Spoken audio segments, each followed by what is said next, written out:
Morning, Deb. Good morning, Scott. We have another beauty. It's a beautiful day in Taos Ski Valley. Oh my gosh, this is so good. I call that blue Taos blue. Yeah, Yeah. I love that. Let's ski some Taos bumps. For this video, Scott and I are bringing you a mountain full of mogul tips. And as any pro will tell you, you learn the skills for moguls on the flats, you learn tactics for moguls in the steeps, and in this video, we're going to give you a little bit of both.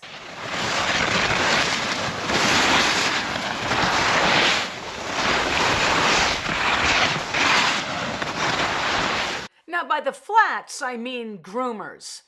So we're starting with some side slipping. Being able to side slip down a corridor is fundamental to be successful in moguls.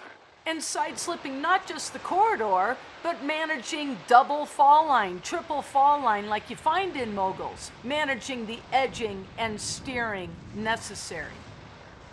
And yes, this is the time when it's necessary to turn those legs, having upper, lower body separation.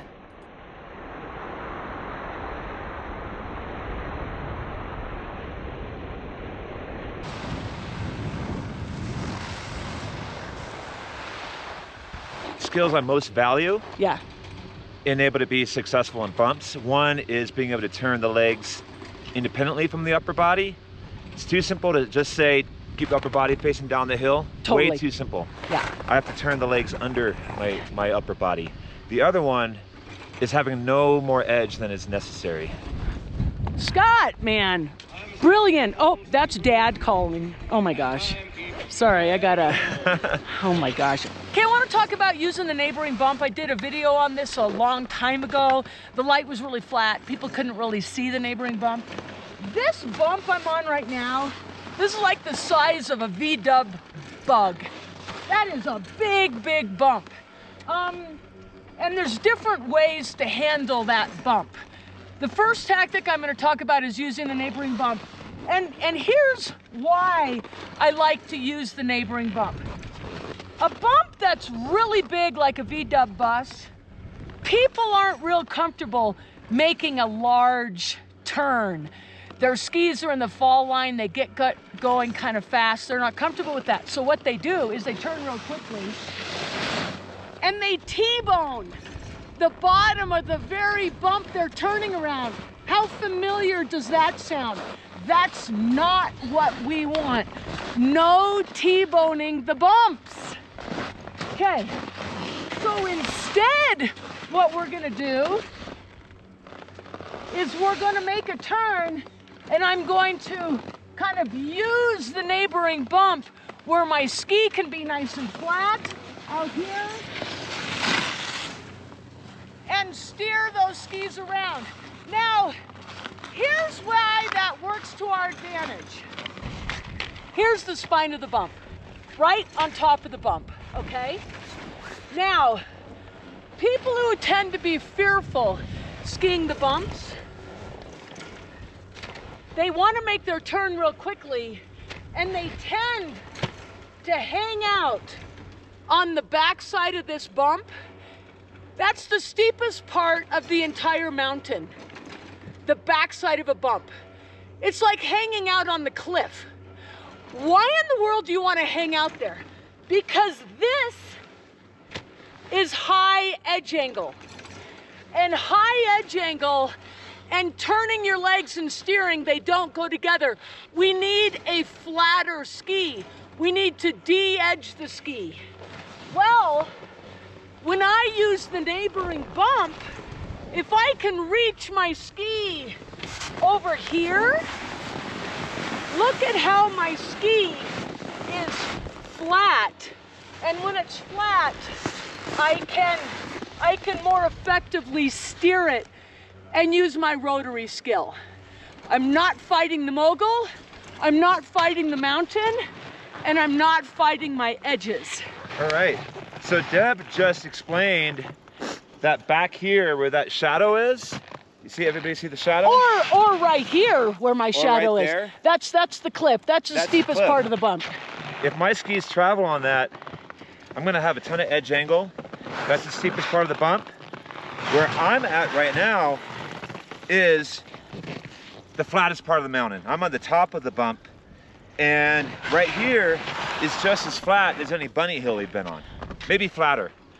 And I always coach my students to get to the top of the bump, because here I'm relaxed, I'm balanced, I'm on a flat ski, I can pivot my feet, it doesn't change anything that's happening with my upper body.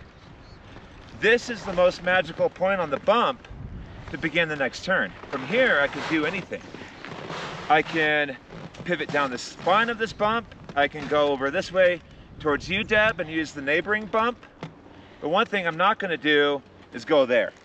On the cliff, let me, look at the cliff of that bump. The left side of that bump, we are not hanging out there. When you ski the neighboring bump, it's not passive. The neighboring bump is not going to do it for you, but it's a tactic where you're placing your feet, where you're placing your skis, and then turning your legs. This is a really long bump. I like to play with them like I'm at a terrain park. I really have fun side-slipping the spine of the bump. It's not easy to do it because your tips and tails are off of the snow. It's just right under your boot where you have ski snow contact. You're side slipping there. I can edge a little bit and stop, and then tip my ski tips right down into the trough and shape that turn and stop. Okay? So that allowed me to kind of cut the bump in half.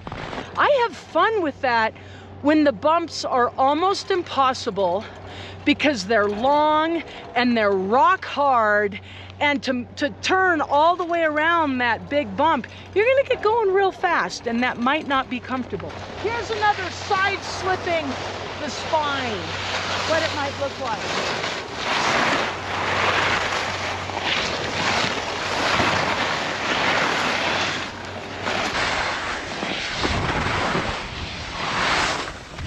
This is another bump that's the size of a V-dub bug. So a bump this big, if I don't want to make a very large turn around it, I'm going to cut this bump in half. I'm going to make 2, maybe 3 turns down this bump, down the spine.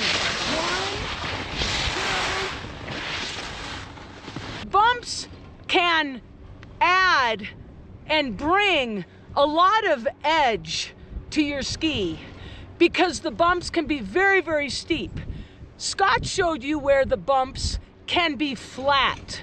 We want to find those places where the bumps can be flat, and as we're skiing the bumps, having the edging skills so we can de-edge our ski, lessen the edge of our ski. Anchoring the old turn with the pole plant, that pole plant's like my exclamation point at the end of a sentence. I just finished one thought. Okay, I finished that turn, I'm here. Now I got stability. I got a big base of support. Not only my 2 feet, but my pole. Look how big my base of support is. I can free up my feet. I'm not gonna be in a big hurry. I'm gonna let the toes kind of creep over the edge of that bump. I even have air underneath my toes. And from here, I'm gonna avoid the cliff, use the side of that bump, and boom. And there's your new anchor point. There's the new anchor point. That was the end of that last sentence, end of that last turn. Anchored it with the pole plant. That's your exclamation point. I love that. And the reason why an exclamation point is, it's not just a, We call that a blocking pole plant. But for this video, we're calling it our exclamation point. Exclamation point. Bang. Vision, use that vision, your eyes looking down the hill. Your pole plant's gonna follow your eyes. I call it a California stop. Okay. Don't quite stop on the top of the bump. Uh-huh. You kind of roll through the 4-way stop. With that California stop, which is so cool, you've got a little bit of a J. You've got the lower leg, the foot, at the very end, steering up the hill just a bit. It's like a little bit of a J turn. I've talked about that in my other rotary videos. And with that, you're completing the turn a little bit more. It's helping to control your speed. You're adding more steering at the end, not so much a check with the edges. There may be a little bit of that check with the edges, but you're trying to emphasize more of the steering at the end than that hard pressure edge set. Yes. At the end. All right, I admit I stole this one-liner. You can shop for bumps, but you got to shop with your credit card out, your credit card ready. That's your pole plant. Then you're allowed to shop. We don't shop for bumps here. That's beauty. In the mountainside for dear No life. way, no way. That's beauty. Stay you know ready. what? We're giving all the instructors out there little one-liners that are going to be Thank you, helpful. Rick Baca, for that one. There you go, Thank you, Rick Baca, Rick Baca. So we're working all the skills. We're working our pressure. We're working our rotary and steering. We're working our edging skills. For that, we have to have versatility for all of the various sizes and shapes of bumps. That's why we're at this for a lifetime. Lifelong learning. Scott, let's find some more bumps.